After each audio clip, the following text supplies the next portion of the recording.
Shalom saudara-saudara yang dikasihi oleh Tuhan. Iman itu adalah hasil ketika kita dicelikkan mata rohani kita melalui kelahiran kembali oleh pekerjaan Roh Kudus. Sehingga kita mengenal Tuhan. Saudara, itulah yang membuat hidup kita berubah 180 derajat. Salam jumpa dalam program Tuhan adalah Gembalaku. Saudara, iman tidak pernah sendirian tanpa perbuatan-perbuatan iman yang menyertainya. Karena dengan iman seseorang itu, dia mengenal Tuhan yang melampaui segala sesuatu. Sehingga itu, saudara, yang merubah kehidupan seseorang 180 derajat. Dan tentu, saudara, iman yang merupakan hasil seseorang itu celik rohani, tidak lain tidak bukan, timbul dari firman Allah yang dia dengar. Saudara, tidak heran ketika kita melihat ada orang Kristen yang hidupnya sangat luar biasa, sangat mengherankan, karena dia tidak mengikuti irama dunia ini. Meskipun dia mengalami kesulitan, dia tetap bersuka cita. Meskipun dia mengalami penderitaan, dia tetap menjadi orang bersyukur. Orang-orang Kristen seperti ini rela rugi demi Kristus. Dan dalam keadaan rugi, mereka tetap bersyukur. Mereka rela sabar dalam penderitaan. Dan dalam penderitaan mereka bersyukur. Mereka rela tidak membalas kejahatan dan kejahatan mereka dengan kebaikan. Mereka rela melakukan apa saja bagi Kristus. Meskipun tidak melihat upah yang real dalam hidup ini. Saudara, inilah pekerjaan daripada iman yang sifatnya transenden atau supranatural, yaitu melampaui hal-hal yang pada umumnya manusia lakukan. Saudara, iman itu, saudara, mengubah seorang manusia. Saudara, mari kita membaca Ibrani pasal 11 ayat 20 sampai 27.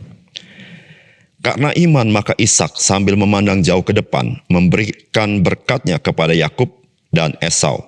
Karena iman maka Yakub ketika hampir waktunya akan mati memberkati kedua anak Yusuf lalu menyembah sambil bersandar pada kepala tongkatnya.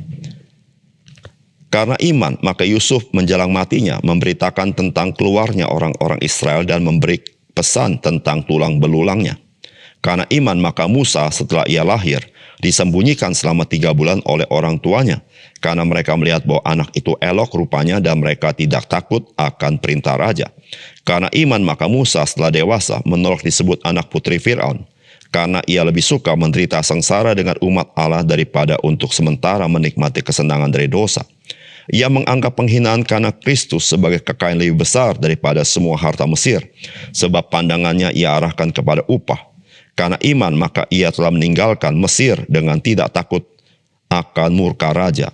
Ia bertahan sama seperti ia melihat apa yang tidak kelihatan.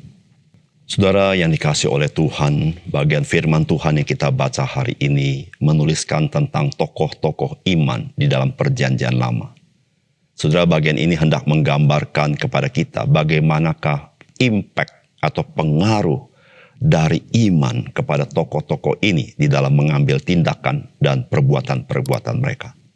Saudara, meskipun mereka tidak melihat apa yang mereka imani secara kasat mata jasmania, tetapi mereka telah melihatnya dengan iman, yaitu Tuhan yang menyatakannya kepada mereka. Saudara, apakah pesan firman Tuhan bagi kita?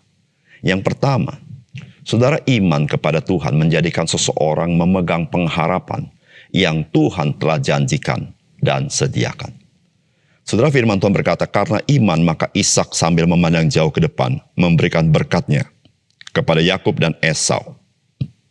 Karena iman maka Yakub ketika hampir waktunya akan mati memberkati kedua anak Yusuf, lalu menyembah sambil bersandar kepada kepala tongkatnya. Karena iman maka Yusuf menjelang matinya memberitakan tentang keluarnya orang-orang Israel dan memberi pesan tentang tulang belulangnya. Karena iman maka Musa setelah ia lahir disembunyikan selama 3 bulan oleh orang tuanya. Karena mereka melihat bahwa anak itu elok rupanya dan mereka tidak takut akan perintah raja. Saudara, apa yang ditulis di dalam bagian ini memberitahukan kepada kita bahwa tokoh-tokoh iman, mereka belum melihat secara kasat mata apa yang Tuhan janjikan. Tetapi mereka melihat dengan mata iman. Disitulah saudara-saudara, meskipun mereka belum melihat hal-hal yang jauh di depan, tetapi mereka sudah melakukan perkara-perkara yang akan terjadi sebagaimana janji Allah yang akan terjadi di masa yang akan datang. Saudara, itu yang dilakukan oleh Ishak ketika ia memberkati Yakub dan juga Esau. Itu terjadi kepada Yakub ketika dia memberkati kedua anak Yusuf. Itu yang terjadi pada Yusuf ketika menjelang mati memberitakan tentang tulang belulangnya yang harus keluar untuk ditaruh di tanah Israel. Saudara yang kasih dalam Tuhan, mereka semua tidak melihat apa yang Tuhan genapi, tetapi mereka melihat dengan mata iman. Saudara, mengapa mereka lakukan? Karena saudara, mata iman itu adalah mata yang celik mengenal siapa Tuhan. Sehingga saudara, itu yang menjadi kekuatan seorang percaya menaruh pengharapan 100% kepada Tuhan. Meskipun dia belum melihat, namun saudara, karena dia mengenal Tuhan, dia menaruh semuanya itu di dalam tangan Tuhan. Dan percaya, Tuhan kepada siapa dia menaruh pengharapan. Dia adalah Tuhan yang setia, yang berjanji dan akan menggenapi janjinya. Saudara, kita sebagai orang percaya yang hidup hari ini, saudara, kita sudah memiliki iman itu. Saudara, kita sama dengan orang-orang di dalam perjanjian lama. Saudara, kita memiliki iman kepada Tuhan. Namun seringkali dalam kenyataan hidup kita, kita belum melihat apa yang Tuhan janjikan, Tuhan berikan. Namun pertanyaannya saudara, apakah Tuhan itu cukup bagi engkau untuk engkau tetap percaya bahwa Tuhan dia memegang janjinya? Saudara, orang-orang yang mengenal Tuhan, saudara, dia tidak ragu akan realitas yang Tuhan akan nyatakan. Karena dia menaruh seluruh pengharapannya kepada Tuhan yang setia, Tuhan yang penuh kasih, Tuhan yang penuh kuasa. Saudara, jikalau hari ini engkau mengalami pergumulan dan engkau berdoa, dan engkau belum melihat realitas sebagaimana yang Tuhan janjikan, saudara, biarlah mata iman kita yang sudah dicelihkan itu tetap menaruh pengharapan kepada Tuhan dengan tidak goyah. Yang kedua, saudara, iman kepada Tuhan menjadikan seseorang itu rela berkorban dan mengalami penderitaan karena tidak sebanding dengan kemuliaan yang Tuhan sediakan. Saudara, firman Tuhan berkata, karena iman maka Musa setelah dewasa menolak disebut anak putri Fir'aun, karena ia lebih suka menderita sengsara dengan umat Allah daripada untuk sementara menikmati kesenangan dari dosa. Ia menganggap penghinaan karena Kristus sebagai kekayaan lebih besar daripada semua harta Mesir, sebab pandangannya ia arahkan kepada upah. Karena iman maka ia telah meninggalkan Mesir dengan tidak takut akan murka raja. Ia bertahan sama seperti ia melihat apa yang tidak kelihatan. Saudara, Musa adalah tokoh besar bagi orang Israel.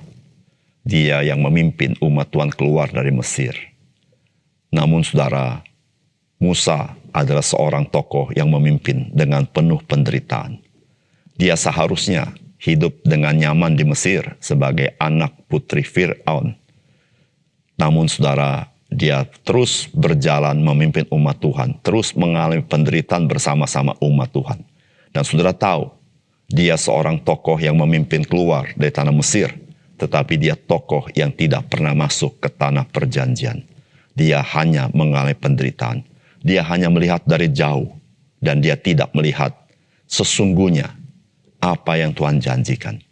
Namun saudara, Alkitab mengatakan kepada kita seperti ini, karena iman maka ia telah meninggalkan Mesir dengan tidak takut akan murka raja. Ia bertahan sama seperti ia melihat apa yang tidak kelihatan.